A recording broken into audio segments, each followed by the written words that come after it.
Quarantine is hard, and I'll be the first to say it, guys. I'm scared. I mean, we have absolutely no way of knowing how long this is gonna last or what the long-term impacts may be.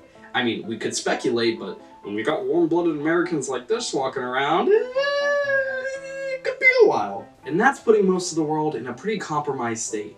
I mean, people are losing jobs left and right and are unable to support themselves and their families.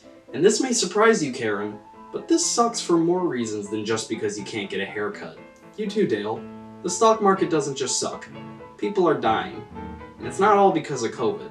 It's because of American capitalism. Now online, there's a whole lot of glorification of the quarantine as a time where you should be expressing yourself creatively and working yourself inhumanly hard and ignoring the world outside of your little creative mental dome. Unfortunately, this is just not very realistic for most people. This is a time of struggle, and not everybody has the means to put 19 hours a day into their entrepreneurship class on Skillshare.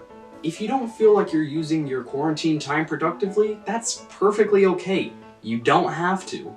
But for those of you who are lucky enough to be bored out of your minds during this time, I've comprised a short list of cool and fun things you can do while you're stuck at home on quarantine. Power to class privilege, am I right? The world. Number 1, consume. So what do you do when you're bored on a regular break? Well, if you're a normal and rational human being, you probably consume copious and unhealthy amounts of media and entertainment.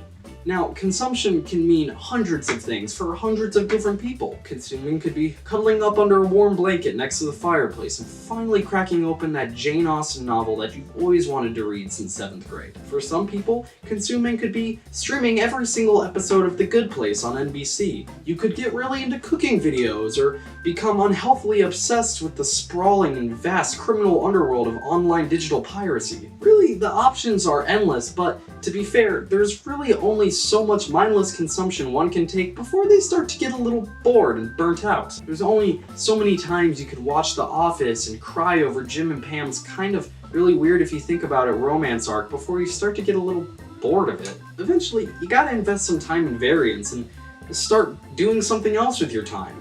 Something else like... Number 2, take an online class. School sucks. But, fun fact, it really only sucks because, well, let's be honest with ourselves, people.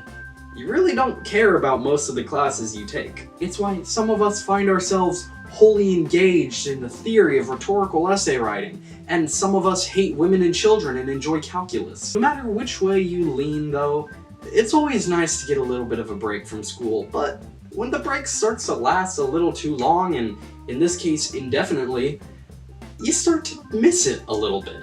Well, luckily, we have this very nifty 21st century technology tool, this intertwined web of educational and informational resources that we like to call the internet.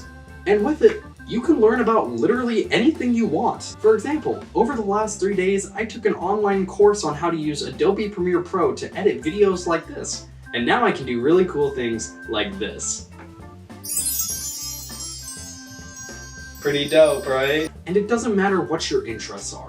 Maybe you want to get really good at cooking or invest yourself in the criminal underground world of online digital piracy. You could be interested in electrical engineering or digital media production. It really doesn't matter. The point is, a fully immersive and intuitive class for absolutely anything in the world is only one Google search away. Imagine all of the skills you could learn with this time. The potential is literally endless. Of course, that's not everybody's thing, and not everybody is in a position right now where they feel comfortable or confident enough to start an online class. Most people can't even do it at all. So, if you don't feel like doing that, you could always do number 3, connect with friends and family. Ladies and gentlemen, we live in the digital age. And these days, fulfilling the need for human interaction can be done completely virtually and artificially, which does wonders for the psyches of introverts all over the world, but which also has the potential to dramatically alter our evolutionary path.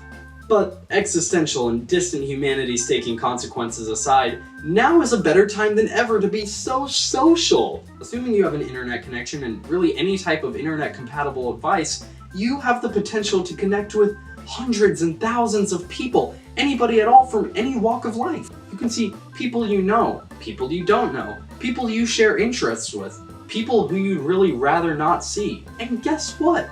You don't have to see these people, because the internet can be completely filtered and personalized, which does wonders for the psyche, but also has the potential to dramatically alter our evolutionary path. You can connect to dozens of social media sites like Instagram or Twitter. You can scour the darkest depths of humanity by making a Reddit or going on Discord. You can play video games online with friends. You can watch movies online with friends. You can email that one colleague that you haven't talked to for like 2 years and be like, hey, sorry man, I probably should have worked a little bit harder on that group project that one time. Just make sure you socialize wisely, correctly, and in moderation. Consuming too much of the wrong type of social attention online can have serious, dramatic effects on one's psyche and their perception of the world. And in the digital age, it also has the potential to dramatically alter our evolutionary. Number 4. Nothing. Sometimes we just need nothing. And sometimes that's okay. Sometimes nothing is just right. Sometimes nothing is all you feel, and sometimes that's okay too. Or you can write a dope quarantine rap. Hey, all you kids and cool cats, all you dreamers and believers, you compulsive cleaners and quarantiners, we're gonna do the quarantine rap. Woo! 1, 2, ready, let's go! You can read a book, you can go online, you can find cool and productive ways to occupy your time, like learning a skill or picking up a new hobby, or get really obsessive on how people view your body. Wow. You can take a walk, you can ride a bike, you can realize you don't remember how to ride a bike, you can lie in bed or on the couch instead and spend a lot of time thinking about what it's like when you're dead. Study the stock market, invest in the stock market, lose in the stock market, and get a real job. Please. There's so much to do while you're stuck at home, so sing the hook with me, it's gonna blow your frickin' dome. What? Quarantine. There's so much to do during quarantine. You can learn to sew or you can cry a lot, but there's so much to do during quarantine. Quarantine.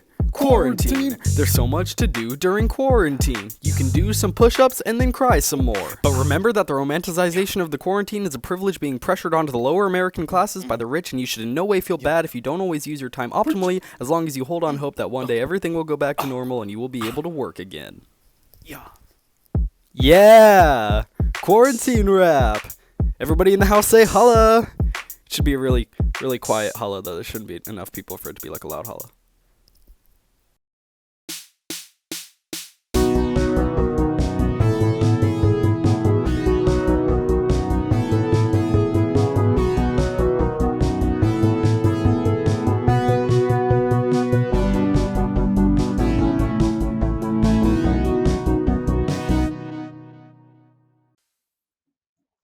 Whew.